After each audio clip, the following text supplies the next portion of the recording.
一定要给大家提个醒啊！过年期间出现这些症状，千万别拖，别不当回事，赶紧去医院。严重者会要命的。一个是我们成人常见的，一个是孩子常见的。我们成人常见什么的？胸痛。什么叫胸痛？小心的。我们怕什么叫胸痛？心梗，对吧？这种胸痛呢，典型的心肌梗死的胸痛是这种压榨性、濒死感、大汗憋气。但是有一些胸痛呢，它其实不典型。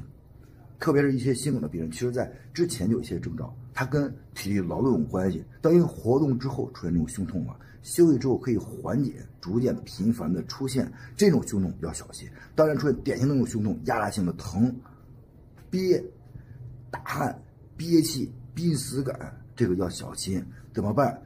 别动，别刺激患者，安静的、放松的拨打救护电话等医生到来。这是一个救命的知识啊！还有一个别拖的就是孩子，就是现在孩子感冒发烧咳嗽，对吧？咳嗽其实也不怕，但是什么样的咳嗽要小心呢？这两种咳嗽有可能会是急性喉炎，一个叫犬吠样，小狗叫一样，还有一个是那种拉锯一样。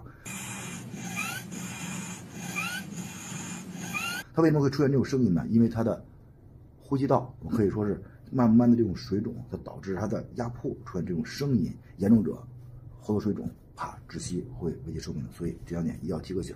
过年期间了，如果说出现这些情况下，别拖，别说过年了，哎，我们去医院怎么样，来医院我们急诊科24小时都有医生啊，为大家的健康保驾护航的。当然，我们希望大家都健康，永远不要来医院。但是出现这些症状，一定要小心警惕，希望大家健康平安，越礼拜。